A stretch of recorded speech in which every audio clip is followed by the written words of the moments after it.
Morning, Your Honor. Yes, good morning. For the accused person, my name is Dunstan Mari. Martina Swiga. I'm present, Your Honor. Good morning. Good morning. And Mr. Stanley Kinyanjui. Your Honor, I'm present. I have also instructions to hold you for Mr. Ian Mutiso for the Law Society of Kenya. The accused is present, waiting for the judgment. Criminal trials are not only a search for guilt, but a test to whether justice has been pursued through lawful means.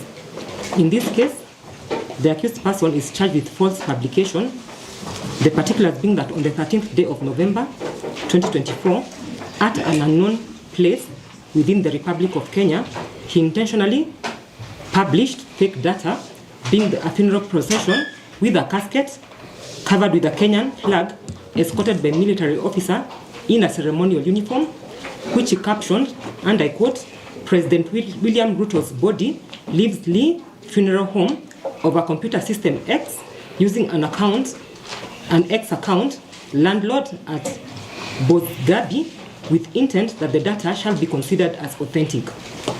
The accused person denied the offense, and in its endeavor to prove the charges, the prosecution called 6 witnesses.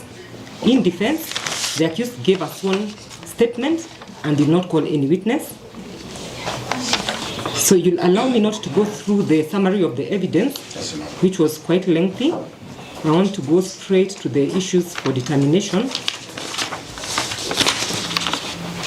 Just a minute. So the court has considered the evidence which was adduced by the prosecution and the defense. I've also considered the closing submissions by the defense and the Law Society of Kenya.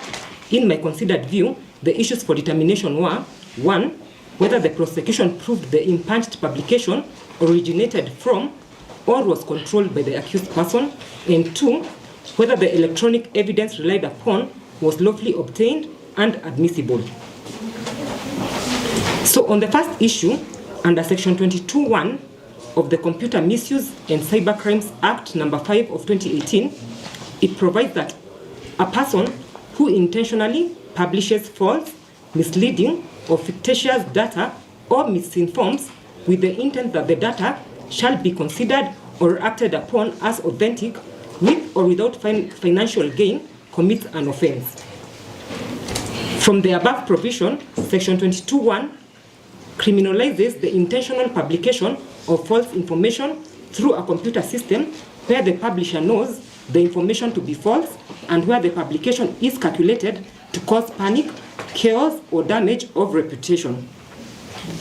In this case, while the screenshots of the impunged posts were produced, screenshots alone merely demonstrate that a publication existed. They do not establish authorship. The central question before the court is whether the accused person was positively linked as the person who published this alleged post. In this case, there was no forensic digital evidence which was produced linking the accused person to the creation and sole control or operation of the X account. Further, no data was obtained from the service provider identifying the subscriber, IP address, device, or login history associated with the accused person. The IO told the court that the X account had the accused person's personal information.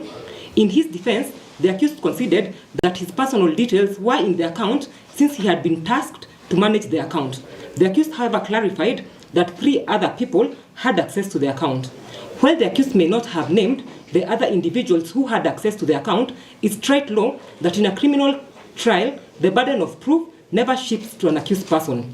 It remains with the prosecution throughout the trial. The onus, therefore, was upon the prosecution to prove it was indeed the accused person who had posted the impunged post. The court has carefully scrutinized the cybercrime and digital forensic report, which was produced in court as Plaintiff Exhibit 2, and in particular on page number 6 of the said report, which has the details of the impunged post subject to these proceedings. The said page clearly shows the post was done on the 13th of November 2024 at 11:15:27, the timestamp being at Nairobi. I do believe this is a very relevant fact, since from the evidence, the accused person herein resides in Eldoret. Indeed, that is where he was arrested.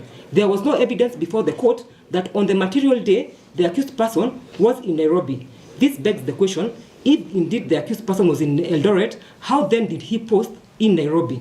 Further, from the Cybercrime Investigation Report from the Communication Authority of Kenya, that is CAK, which was produced as Plaintiff Exhibit number 8, it clearly indicated the phone number linked to the X account, that is landlord, at Gabi was 0790027 However, from the evidence, this number was not linked to the accused person.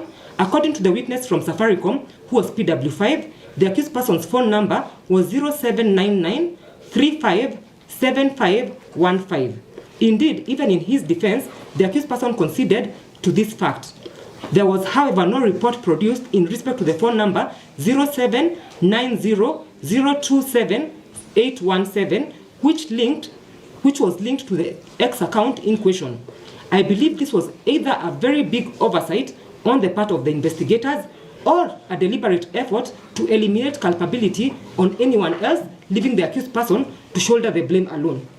Courts have consistently held that electronic evidence must be supported by technical or forensic linkage connecting an accused person to the device or account used. In this case, even assuming the publication was false, the prosecution failed to prove the most critical element of the offense, which is that the accused person made, control, or caused the publication. The court therefore finds that the screenshots without origin verification carried limited probative value regarding the identity of the account. Further, it was the onus upon the prosecution to establish what this court will term as a digital nexus between the accused person and the offending publication. I dare say no such nexus was demonstrated because the prosecution failed to establish two vital ingredients. Number one, the IP address correlation placing the accused person at the time of the publication, and two, evidence excluding access of the account by any other third parties. In his defense, the accused conceded that he had managed the account landlord at Bogzabi, which was used for marketing purposes. The accused, however, confirmed 3 other people had access to the said account. Digital evidence requires strict proof of integrity and authorship. Mere association with an account is insufficient to sustain criminal liability where reasonable doubt exists. The court takes judicial notice that cybercrime prosecutions must be approached cautiously because online identities may be fabricated and accounts may be shared, hacked, or impersonated. In this case, there was no evidence which was obtained from the social media platform Xcorp regarding the account registration details, linked email or telephone numbers, IP, login history, and device identifiers. While the court accepts that an offensive or false material may have been published online, criminal liability under Section 22 only attaches to the actual publisher. In this case, the prosecution failed to bridge the evidentiary gap between the existence of the publication and the responsibility of the accused person. On the second issue, even if the court was to accept the prosecution evidence against the accused person, from the evidence of the accused and the submissions by the defense and the Law Society of Kenya, the accused person's gadgets were seized and examined forensically without any court order. Indeed, the investigating officer in his evidence conceded to the same. Even the witness from Safaricom, who was PW5, conceded he had extracted the accused person's personal data and shared with the DCI officers without any formal court order. On cross-examination, the IO tried to sanitize the process by claiming that he had later gone to court and filed a miscellaneous application on the 16th of November 2024 and obtained orders on the 18th of November 2024. It should, however, be noted that the said miscellaneous application and orders were never produced in court. Be as it may, even if the court was to indeed assume that the IO had gotten orders on the 18th of November 2024, this was way after the illegal search and seizure of the accused person's electronic gadgets.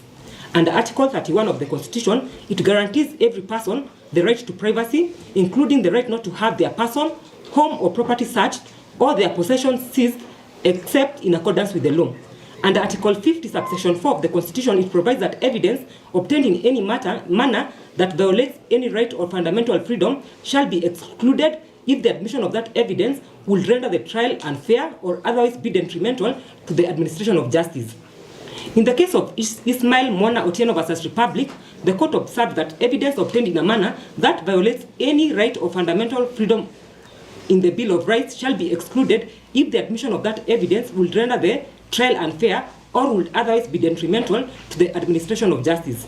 Similarly, in the case of Okia Omutata versus Communication Authority of Kenya and 8 others, the High Court emphasized on the intrusion into digital data and stated that it must be strictly comply with the constitutional safeguards. Further, under Section 118 of the Criminal Procedure Code, it requires investigators to obtain a search warrant before searching the premises or seizing property unless under exceptional circumstances. Electronic devices such as mobile phones and computers contain extensive personal data and attract heightened constitutional protection. In this case, not only were the accused person's gadgets seized unlawfully, they were subjected to forensic examination without any judicial authorization. I do believe the forensic extraction constitutes a separate and more intrusive breach. In the case of Republic versus Mohammed Bashir Mohammed and another, the court held that digital forensic analysis requires judicial authorization because it exposes private communication and personal data.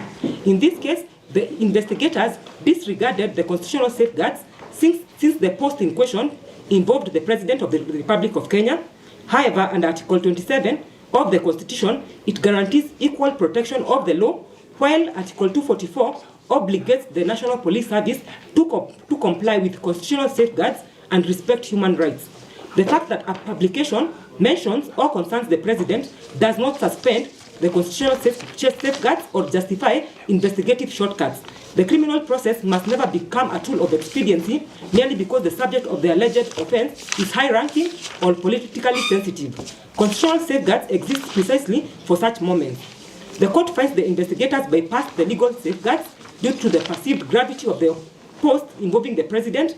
Admission of such evidence would legitimize the unconstitutional investigation methods.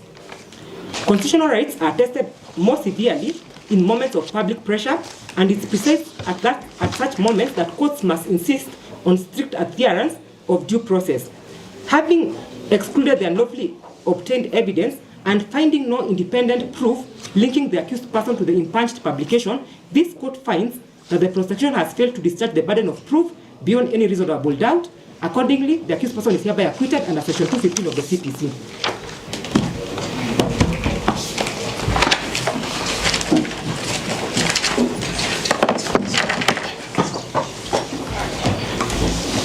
Yana, thank you for the much reasoned ruling that the court has rendered. I wish to thank the Law Society of Kenya and the defense team of the lawyers that are present before this court. That is Stanley Kinyanjui, Atina Swiga, myself, and Shadrach Wambui, who was the background. We also wish to thank the state, the DPP, for prosecuting a matter that was brought that had no legs to them. But they have done a good job. And we want to thank the court, that the court has stood with the constitutional safeguards. And the court has stood, has looked at this young man and given him a lease of life. The young man can proceed with his studies, and the young man can trust that there is the judiciary that is independent, that decides cases without fear of failure. This is a landmark decision, as we had said.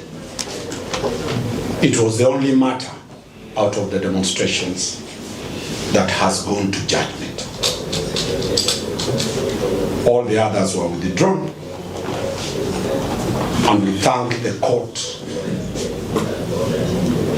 that the court has rendered a reasoned judgment. It is only unfortunate that it is not a court of high status, because this serves as a roadmap for the DCI and the investigative officers to follow the procedures when a matter cybercrime is mentioned. We are not condoning the offense of people misusing their phones, but the state has a duty to follow the statutory and constitutional roadmaps that have been presented for, or else the state might never convict anybody, those especially who have committed serious offenses. Your Honor, that's all. I am the only lady seated here. She's telling me that her voice can tone me down. Allow her to say one more. Yes, Ms. Martina. Yes, Your Honor. We want to take this opportunity to thank the court for the reasonable judgment. And we want this to serve as an example for those who have been mandated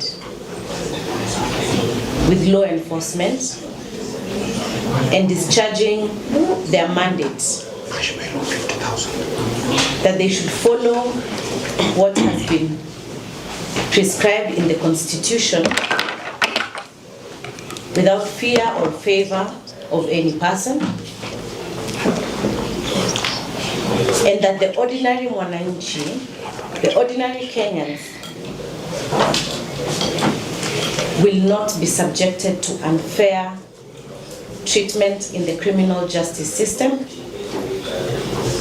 and that the criminal justice system will not be used